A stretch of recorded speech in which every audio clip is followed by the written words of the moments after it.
Goramaz was an Arthurian security officer aboard Station 234. The station had been chosen to be the site of first contact between his people and the newly found Deathwalders known as humans. They look so soft and weak. He watched a Terran diplomat walk by. He was a foot shorter than him. No scales, no claws, no fangs. Anyone would assume them defenseless. That is unless you know about their planet's gravity. My claws would only manage surface wounds at best, and any one of them could crush my bones with an overenthusiastic hug. Goramaz had many conversations with the members of the human delegation. It was his job as security officer to get to know the dangerous aliens in his station, but one particular human had eluded all attempts at socializing. Specialist Stephanie Stein. The woman was a kind soul, helped others, listened to their plights, recommended solutions, and even helped when she could. And yet, the other humans seemed to distrust her for some reason. He studied her routine on the station during these last few weeks, and at this hour she would be in her quarters, preparing to eat a meal. I'll drop by with a bottle of fruit juice. If there is one thing I know, is that humans get chatty while eating. She had welcomed him with her usual friendly demeanor, but until he had produced a letter of permission from Captain Ross, the human head of security, she had politely refused to let him inside. They were eating a simple meal of grilled meat with a side of vegetables, with the fruit juice he had brought. Well, she was. As a strict carnivore, Goramaz was only eating the meat, not that he was doing much eating. From the moment he had entered the room, he had noticed something odd, something that shouldn't be the case after months of living in this place. There is nothing that looks hers. Nothing personal, nothing is out of place either. Everything is clean. Too clean. And then there's how she eats. He looked at her plate, how she cut her steak into a perfect square, put a couple of vegetables on it with her knife, dabbed the meat to absorb the juices, put it in her mouth and chewed it 7 times on both sides of her mouth, before swallowing. She caught him staring, tilted her head and smiled in a clear show of confusion. Is something the matter? You have barely touched your steak, and I made sure not to use any spices that would be problematic to your digestive system. No, it's just... Are you an AI? The question had escaped his mouth before his mind had time to catch it. I mean, it would explain so much.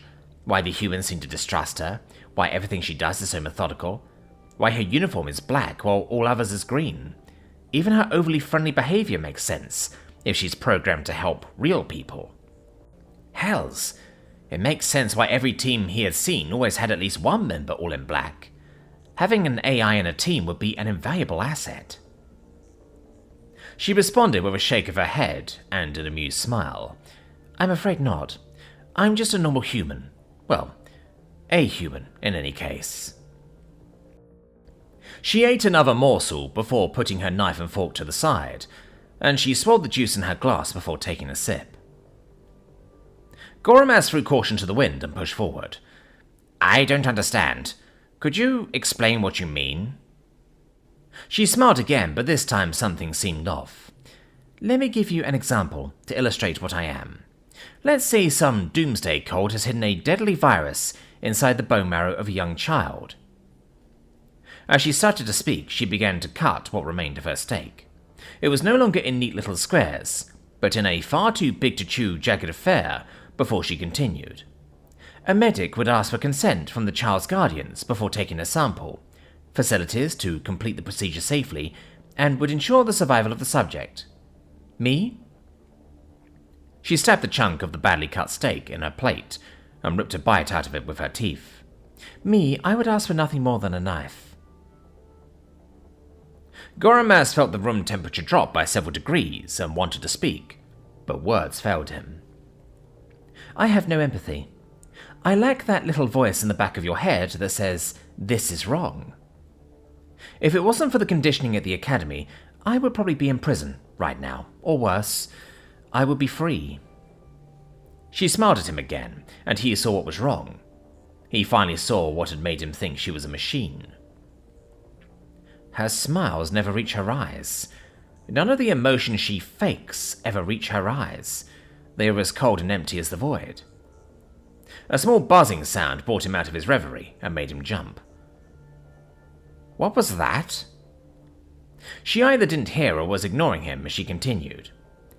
Every team has one of us in it, someone who would carry the captain's orders, no matter how grotesque or immoral. Space is a dangerous place, and even we have our uses.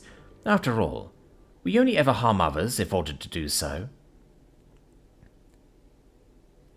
Goromaz felt relieved and got up from his chair. Great talking to you.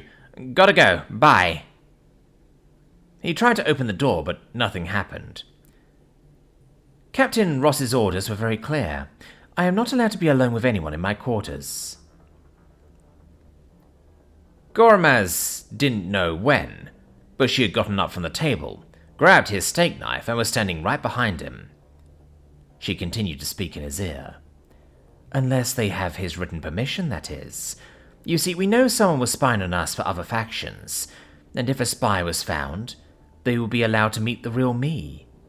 You said you wanted us to get to know each other better? By the time this night ends, I'll know you better than you know yourself.